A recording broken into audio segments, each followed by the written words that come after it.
Look at this. This just went viral today. America's worst nightmare has come true. Every 17 seconds, a car in the United States is repossessed. In the short time it took me to tell you that, someone else just lost their car. This number has nearly doubled in the last few years. Car defaults have hit an all-time historic high, and we're past the point that we can fix it. But if you can understand the one truth that everyone's too afraid to say out loud, the truth the banks will never tell you, this collapse, it could be the greatest opportunity of your life. America's financial system is full of holes. It survives by chaining people to debt that they can never escape. But once the pressure gets too high, it collapses. And this always happens. And the real truth, the one that no one likes to confess to, is that so many Americans are so close to this footage of getting their car taken from them. They have no clue how close to the fire they are. I also had no clue until the day the tow guy showed up and took my car, and then I was evicted 3 months later. But my eviction is the only reason why I have 150 properties on Airbnb today. Collapse is where opportunities like to hide. And this repossession wave is your version of that moment. Here's what's happening at scale. In 2014, over 1.7 million cars were repossessed. That was last year. And this year, auto loan delinquency ballooned to over 6.4%, 60-day delinquency on subprime auto loans, and over a 5% delinquency at 90 days. It's only getting worse. And people are not missing their auto payments because they're irresponsible. It's because everything's breaking and the math just doesn't make sense anymore. Over the last 2 years, the amount of personal savings the average American has also dropped to a historic low. 24% of Americans have no savings at all. And the cost for living has increased so much that the average American spends more than 30% of their income wherever they live. And over half of Americans report that they are cost burdened in their cost of living. This is what it looks like when the middle class dies. And so many people are still in denial about how close they are to this moment. I told you I didn't think this would happen to me either, but the system spit me out and forced me on a completely different path with my life. I spent 4 months homeless following that eviction and that car repossession. And the way that I used my eviction to launch a business that has 150 Airbnb properties. I'm going to show you how this is parallel today to this auto repossession boom and how you can take advantage of this economic pressure that everybody's feeling. My name's Sean Rakic. I'm 39 years old. I've survived a ton of collapses, multiple housing collapses, multiple recessions.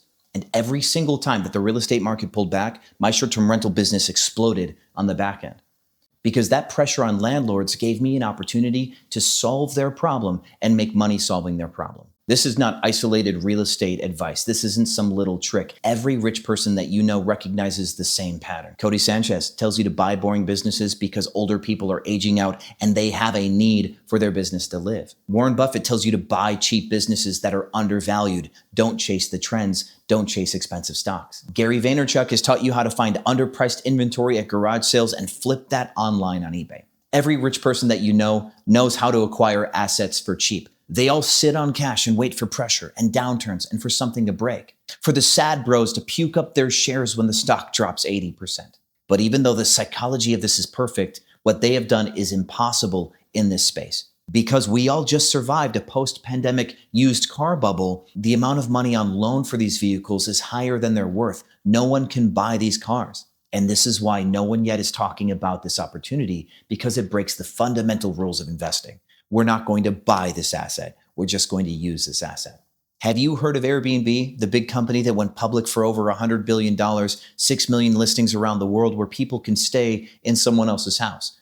This is called HomeShare. It's a peer-to-peer platform where a person can list their home and someone else can stay there. Did you know that in this excess economy that there's also apps like this for vehicles? One is called Turo. And here's what my friends and I have been doing for the last couple of years outside of the Airbnb space. And you can copy this now with this repossession boom. Dallas is full of $30,000 millionaires. They're not just here in Dallas, though. The crypto bros and the Instagram models that spend every dollar that they can on looking like they have money. They have margined their life away for reputation, and they can't afford this margin call. My friends and I have acquired Range Rovers, G-Wagons, Jeeps, Teslas, all on lease that people cannot afford to keep. They need to make their lease payments. They need to make their auto loan payments. They can't sell, they're underwater. They can't get rid of the lease, there's going to be a penalty. They need a way to hold this asset without the bank taking it back.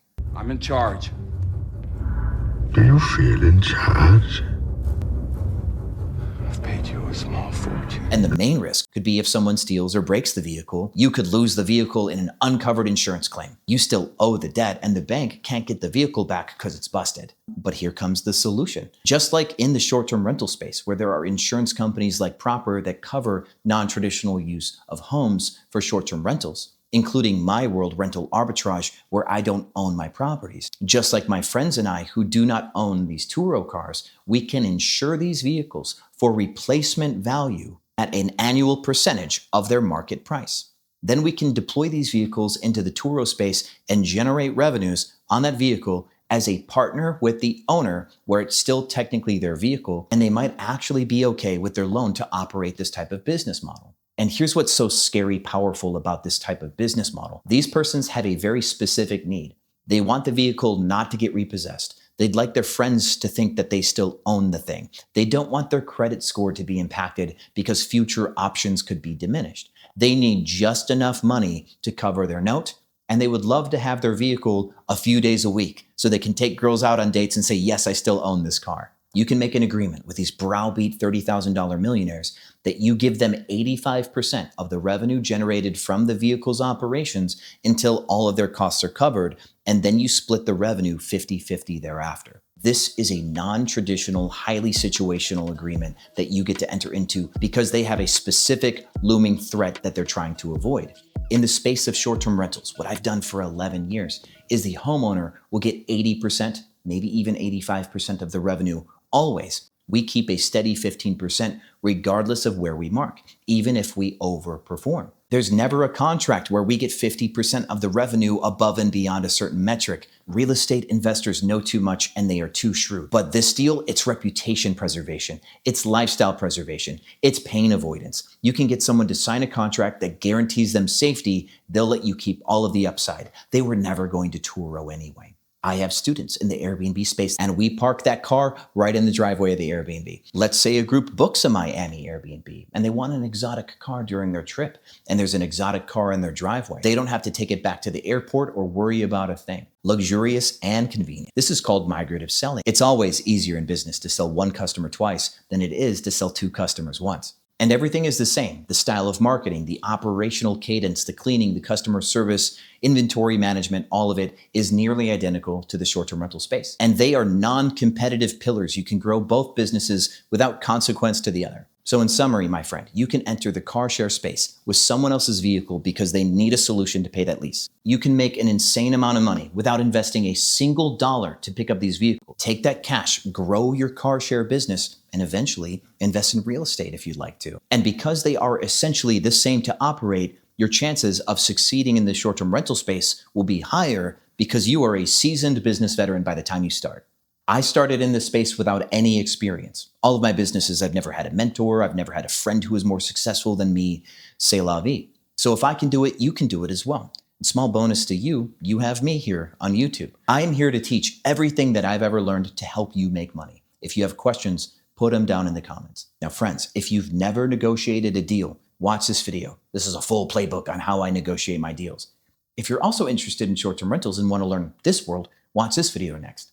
Thank you so much for watching this all the way to the end, and I'll see you on the other side.